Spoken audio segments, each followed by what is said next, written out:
Danny, good to see you, buddy. What have you been up to since your playing days at ECU have ended?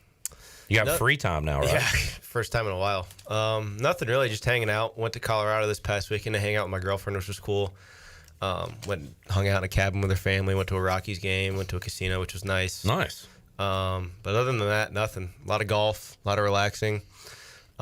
Be back next week to work camps and stuff. A bunch of us are coming back, just like draft guys and guys that have no eligibility left to come back to hang out and kind of just go from there and see where the next month takes us. So what are you still on a baseball path? Are you working out, throwing? For now, yeah. I mean, up until the fate of the draft and the signing period after it takes its course. For now, yeah, still working out, still throwing a little bit just in case I get the chance to. And obviously, it's something I want to pursue. But if it doesn't work out, it's not the end of the world. But yeah, still baseballing for now, I guess. Good deal. Tyler says, let's go back. He said this may have been discussed. How did DB get noticed by ECU? Oh, jeez. I remember it vividly, but it was like 14 years ago. Yeah, yeah, literally. Feels like I've been here for too damn long. But so it was. I just joined the Dirtbags. Obviously, everybody knows the Dirtbags. It's where we get all our players from. It seems like, but so I was on the B team, I guess, of my age group. I was 16 at the time, and on a higher team, it was actually me and CJ Boyd. For some of you guys remember, he transferred after his sophomore year, but the A team was like Camp Clonch. I can't even remember. God, we were so young. But a bunch of other guys that were coming, like Josh Moreland was on that team, a bunch of guys, and they were all on the A team. And I had just gotten joined by on the organization, so I was on the B team. And we were in High Point one day at Westchester Country Day, and Coach Palumbo came out to watch, and I was like throwing like 85, 87, but he liked the way that I threw strikes and competed. So I remember talking to him for the first time on the phone. But those were the recruiting rules where he would have to text my coach would have to text me and say, hey, he's going to call you at this time. Don't not pick up the phone, because I couldn't call him. He could only call me. And let me say, shout out to Palumbo for playing by the rules. No, I'm sure a lot of folks don't. Oh, it was, especially back then, I'm sure it was easy to just kind of get around it. Like your dad could call him and then you would just hand him the phone and it'd be like that.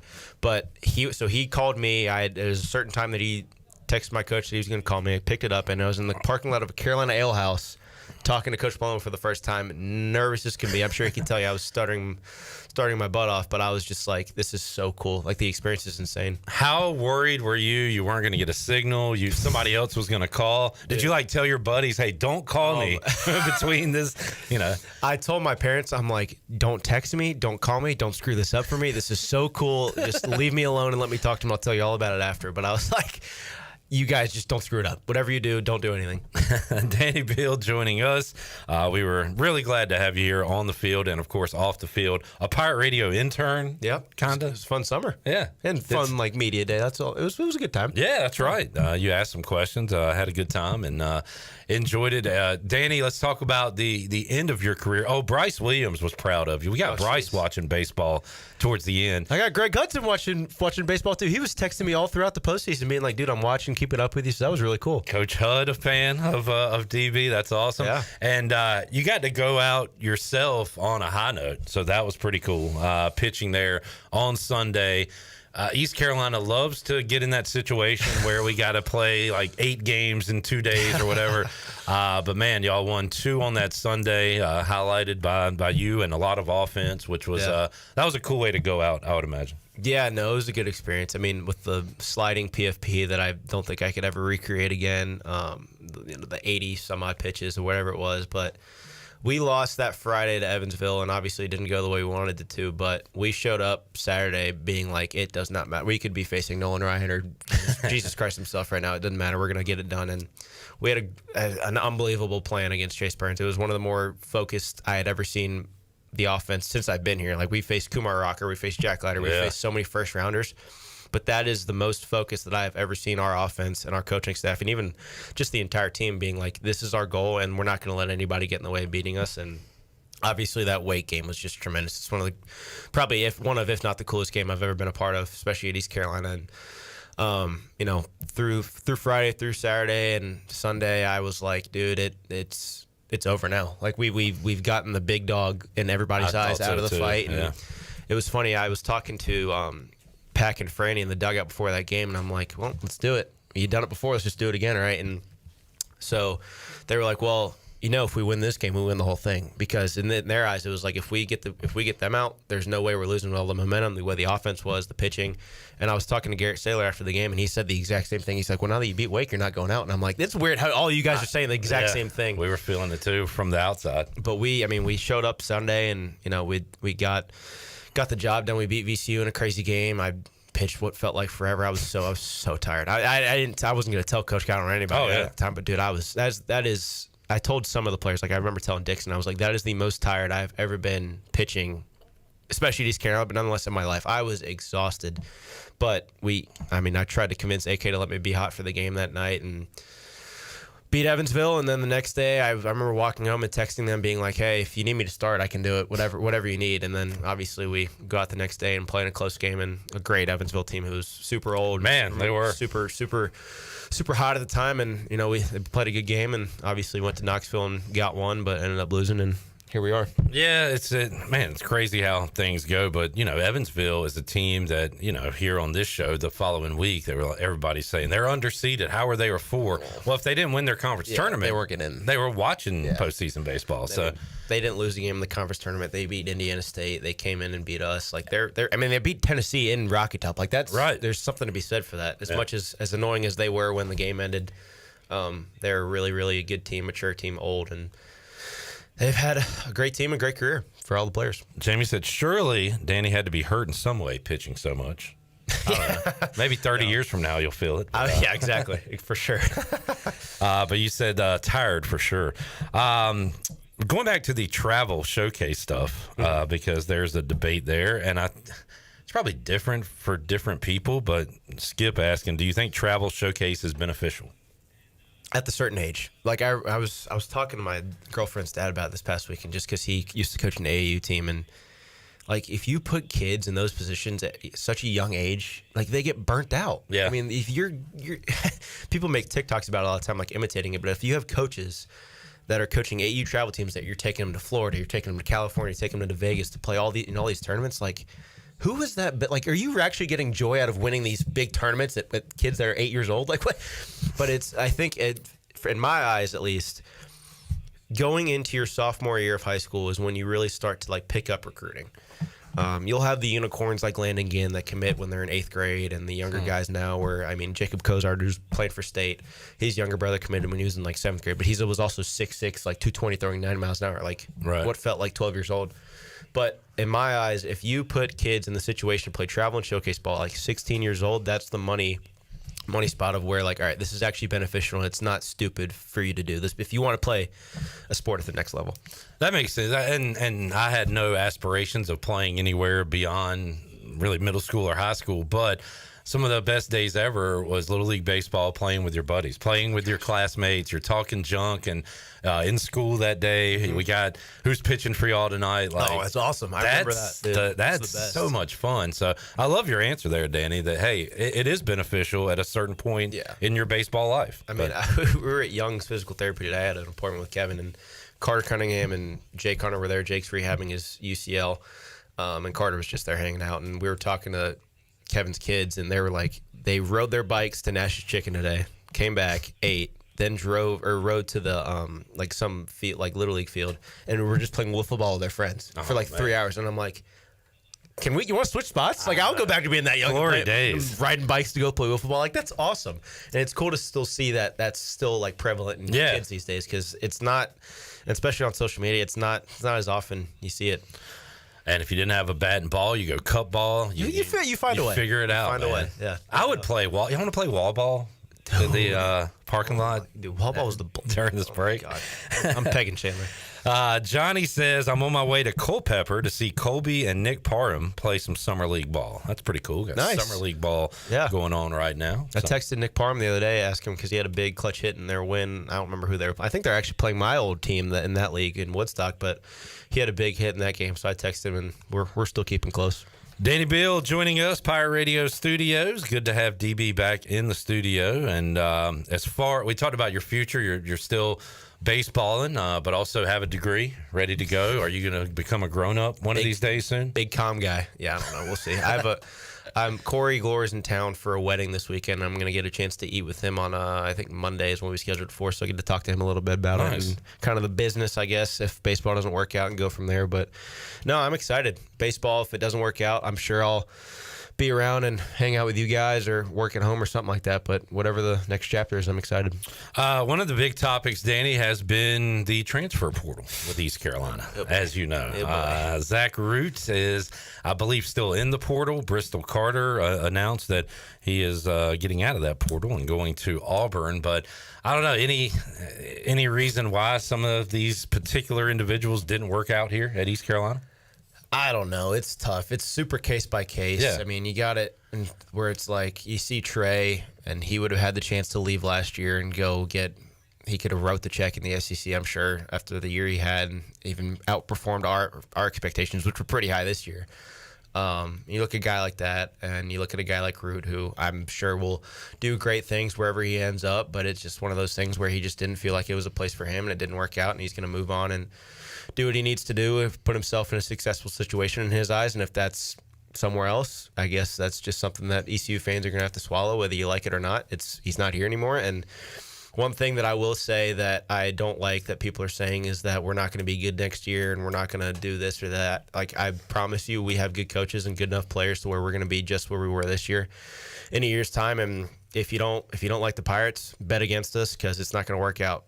But just know that we're going to be in a good spot in the next couple of years. And just because we have our projected Friday guy leaving and a freshman All-American leaving and whoever else, like, it doesn't matter, dude. We're going to be just where we are every single year and playing in June. Look, I've doubted Cliff Godwin plenty of times. I've done this thing, Danny, where DB's leaving and Trey and Zach. How are we going to replace these guys? I don't know how many times I've done that and new stars come along. It always happens. I've doubted him so much to one point he said in that seat, I don't think it was on the air, I think it was off the air, and said that's why you don't doubt Cliff Godwin. It was like he was cutting a wrestling promo. Sounds like Ricky. It's like Ricky Henderson talking about himself. That's funny. Like The Rock or something. So Chandler, man, he was down that day that Zach transferred. He was like, what are we going to do, man? And I was like, don't sweat it, man. You don't doubt Cliff Godwin in this baseball program. Just think about it this way. Imagine everybody when they're like, oh, Pack and Brickhouse are leaving. Exactly. I did that. Oh, the Agnosis. Oh, no. Gavin and Norby are leaving. What are we going to do?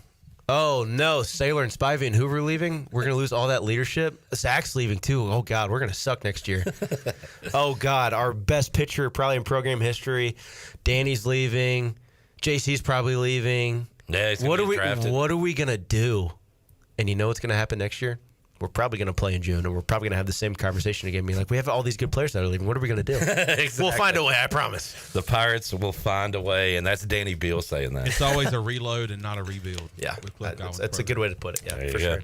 I tell you what, let's take a break. We'll get our Fleet Fee rundown. Danny, you want to hang out another segment? Sure. All right, we'll do that when we return. Chandler, we can't do any on this days today because they might be in. You know what? We can do on this day. I'm only doing birthdays at trivia tonight. So you want to cook them up or you want me to do them? I'll ask Danny and Chandler the questions. Cool. Danny, you still following college baseball? Yeah, I've tried to watch every game. I don't. My parents can't watch it, and I have buddies that are like trying to stray away from it. But I'm talking to Cam every day about the games and other people, and it would be hard for me not to, just because of how closely I followed college baseball the last 4 years, but especially since we would have played Tennessee and we've played something like we played Carolina State. I have buddies that are on Florida State. It's nice to watch. I was going to ask, do you have a rooting interest? Do you have friends on teams, or do you have teams you don't want to win, like Carolina and State? I mean, you'd be calling me a liar if I said that I didn't want State to go into, and luckily it happened. But no, I mean, it was nice to see Carolina win. Like I said, I have friends on that team, and it's cool to see an in-state team do well if you're not wearing red. But I mean, I don't know. It's cool to see the good teams do well. Like, I want to see a good game in terms of, like, I want to see the best versus the best in the championship series. You know what I mean? Like, I don't want it to be like a Fresno State where, like, if Evansville were to, like, go to the like, I don't want to see that. Nobody, like, you were not the best team in the field during the year. So would that be at this point Tennessee A&M? Is that the showdown you want to see?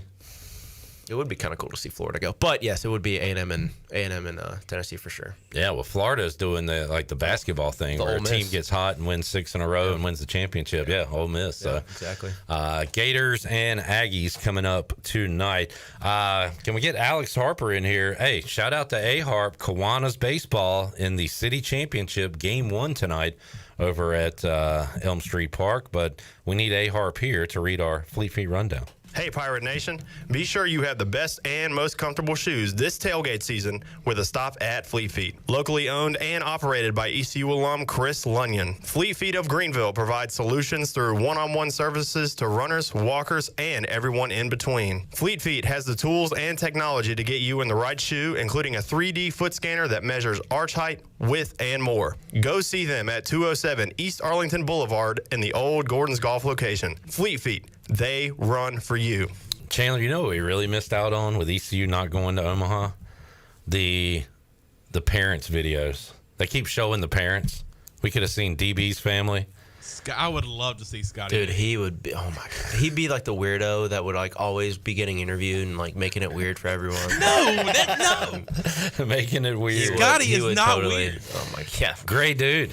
Awesome dude. We met. Dude, Danny, you were too busy playing baseball that day, but me and Clip, like, we're hanging out with all the baseball moms. We felt like we were a part of the family. All right, so Jake, I put a Jake Agnos post up that Friday night. Like, we've been here before, and it led to Jake Agnos, one of my all-time favorite games. He throws a gem against NC State. Pirates move on. So I post that, and then Jake texted me and was like, hey, I'll be there Saturday. And I was like, no here we way. go. That's now awesome. We're going. So I went and talked to him during the game at kind of on the concourse area. He had to leave because another former Pirate was getting married. Yep. That Saturday. It was Matt Bridges. Matt Bridges' wedding was there, and it was actually Matt Bridges. So Jake didn't actually go to Matt Bridges' wedding. It was Matt Bridges, and then Dusty Baker was getting married the same night. And the team was honestly maybe not the team. It was probably 70-30, 70 to Bridges, and then 30 to Dusty's. But I actually talked to Jake, Turner Brown. I think there were a couple other guys there in between the VCU game and the Evansville game on Sunday, and they were obviously hurting from the night before. But I was just talking to me like, hey, like, just what do you think about like how are we going to win the thing? What are we going to do? And they're very optimistic, and it was very cool to see them. So Jake leaves. That's the inning we start get something going, and then Dixon hits the bomb. And we're like, we can't leave. And Cliff Godwin's mom would not let us leave. So we're there with Cliff Godwin's mom. Wyatt Lunsford Shankman's mom, man, she was a wreck. I was so glad Wyatt got out of that inning with the fly ball. Me too. So she could, because she would have passed out. She was really crying. She would have jumped off the top ledge of the balcony right there, or the stairs, whatever. It was, so she was there. The Wilcoxons. Yes. Great parents. The McChrystals. McChrystals. I talked to his parents. I believe Ryan's mom said he was a smartass. Shocker. Sounds about right. But Chandler and I, it was to the point where we were joking, We're just like, should we go up to Wyatt's mom and see if like we can have a sleepover tonight with Wyatt? And she made pizza rolls. Like we felt like we were in the family for about 2 innings, and we were getting nervous because they were so nervous. But it says a lot about ECU baseball too, though. Like the family, the community is unreal. It's so cool. It is very. I don't know if this is the word, unrecreatable. I don't know. It's one of a kind for sure, and you can't really find a relationship that they all have with each other like we do. I mean, I remember when we all started, parents all started doing a prayer circle in Clearwater, and it carried over. They did it in the jungle during the regional and stuff, and it's just cool to see stuff like that. You don't see that everywhere. You told me, Chandler, a line that Danny's father said before I was out there. I don't know what game it was, but didn't you say you were talking about Danny got an out, right? Yeah. And he said, I'm going to miss this. Oh, yeah. Like, no, something happened. I want to say it was maybe not when Danny was on the mound. I think we had scored a lot of runs. This was on Sunday, and we got a lot of runs, went up big, had a big cushion of a lead, and I'm going up the steps, and then there's Scotty B, and he looks at me, I look at him, I'm like, let's go, baby. He said, we got to have it, Chan. We got to have it. And then he just kind of sat there and just kind of like, literally, like, it was like a movie scene. He just kind of like looked around and was just like, dude, I'm gonna miss this. Dude, that makes me tear up. That's so sad. He's been in rough shape the past couple of weeks. Like he's missing it a lot. Like I got him a bunch of stuff for Father's Day. Got him like a picture that Name Redacted took of us in the outfield. That was tough to. The one of Carter. Why did you do that? The one of Carter. So that was actually a long couple hours. Carter went and sat next to Nico's, I guess, plaque, statue, whatever you want to call it, on the bench. And then I was, because we had just finished media, and we were taking too long because we were hugging parents, hugging each other, crying, whatever. So we walk over to media, do media, come back, and I'm talking to JJ McLam, like Danielle Moore, and a bunch of other people, and I'm like, I don't want to leave. Like, I don't want to take it off. I don't want to take my jersey and stuff off. So I'm like walking around. I go in center field. And then it's actually kind of a funny story. I was standing next to the batter's eye, and I see my dad come out, and I'm like, what the hell is he doing? Why is he here? And I see him like look around, and he's like making sure nobody's looking at him. He like scurries onto the field, goes to the pitcher mound, and is like has like a turvis full of getting like dirt from the pitcher mound. Wow. Like, uncovers the tarp and is getting dirt. And he's walking off the field, and I yell at him. I go, smooth. And so he walks out, and we're talking, and that's when I took the picture, and where Carter leaves, my dad leaves, and I'm just like looking around, being like, it didn't really hit me until I got to the pitcher's mound, but I'm like, I can't believe it's over. I didn't even think I was gonna walk to the pitcher's mound. I was ready to go in and change already, but then I like walked, to shallow center, and I was like, all right, let's just go. And I stood there, and I was just like looking around, and I'm like, this sucks. Like, I will never pitch here in a game again. And I was like, God, dude, I started crying, and obviously it was very emotional. Patrick Mason took another picture of me on the mound instead of in the outfield and posted it. And then I think it was me, Carter, and Dixon sat in the dugout for probably close to 2 hours of just like talking about, like reminiscing about my time, Carter, because we all came in different years. Like Carter was 22, Dixon was last year, I was 21, and we were all just talking about how we've all changed and how the coaches have changed, how the fans have changed, how the team has changed. And then AK came in and sat down, and it was a very emotional afternoon, to say the least, for sure. It was tough for all of us. Hopefully you got some closure there, maybe A little bit. I don't think it's hit me yet. I don't know when it will, but it's gonna suck when it does. All right, let's switch gears. Let's dry the eyes and do a little on this day in sports. Danny, you're a bit of a golf guy, right? A little bit, yeah. On this day in 2022, this Englishman won his first major title with a one-stroke victory over Scotty Scheffler and Will Zalatoris in the U.S. Open. Initials are MF. MF. MF. Englishman. Why am I drawing a blank? I'm sure everybody in their car is like, you stupid idiot. I've heard of him, obviously. He's not, he's 22? Yeah. So 2 years ago. His name is Matt. No. His name is Matt. Matt. MF? Matt? I don't know. Matt. I'm gonna say I'm an idiot when you say it, but It's Matt Fitzpatrick. Matthew Fitzpatrick. If you just said Matthew, Oh, is it Matthew? Yeah, it's Matthew Fitzpatrick. Okay. Some people call him Matt because they think they're like boys with him when they're watching him. But like, no, it's Matthew I Fitzpatrick. call him Matty F. All right, Wes, this one's for you. Okay, here we go. On this day in 2016, the Cavs beat the Warriors to win the championship. This Cavalier was named MVP of the finals. That would be LeBron James. Bang. Wes 1, Danny 0. The lob. I mean, jeez. Chandler, this is for you. On this day in 2013, this man returned to the Utah Jazz as an advisor and scouting consultant after coaching them for decades. Utah Jazz coach. George Kerr. No. George Karl, nah. You know what, Danny? Is it? It's not. I just looked, but Is it I Quinn? had an idea. It was between this guy and another guard. So that he was a coach. Yeah, he coached them when they went to the finals and played Jordan before you were born. God, Utah Jazz. I feel like I know this. Yeah. Jeffrey. Jerry Sloan. Jeffrey. Jeffrey. What a Danny, shot, on this day in 2006, this team beat Edmonton to win the Stanley Cup. Hurricanes. Yeah. Bye-bye. I hate the Hurricanes. I take that back. I don't hate the Hurricanes. I hate their fans. Good for Oh my you. gosh. I also hate Panthers fans. I also hate Panther fans. So basically, I hate you. congrats! I on know. your- Congrats, congrats on Boston your Celtics. championship. Yeah, I saw, dude. It was so funny. I had to buy the plane Wi-Fi because they were. This was 2 days ago, and on Twitter you can't watch videos back. So the videos of you and Zach in the bar, where I was like refreshing them, and when I got back, I sent them to myself so I could rewatch it. And you guys were just ridiculous. Zach, when Peyton Pritchard hit that half court shot, I was like, oh my gosh, it's nuts. He's Yeah. like, oh, they're gonna win. Zach said himself he was very obnoxious that night. Yeah. So. As you should be. He's a different person watching sports. I'll tell you that. The Boston gets 5.5 years has been the longest drought in between championships. Disgusting. It's this time, yeah. Oh That's man, gross. I'm so sorry. Yeah, it sucks for you guys. Danny, on this day in 2000, the Lakers beat the Pacers. This man was named MVP of the finals for LA. Well, it's either It's Shaq, down to two. It's either Shaq or Kobe. Yeah, that's what Who I you say. going with? Yeah. Shaq. Shaq is correct. Yeah. Big Dacial. Wes, on this day in 1995, this guy was a New York Met before.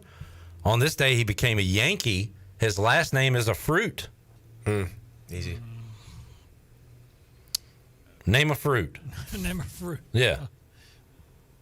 Apple.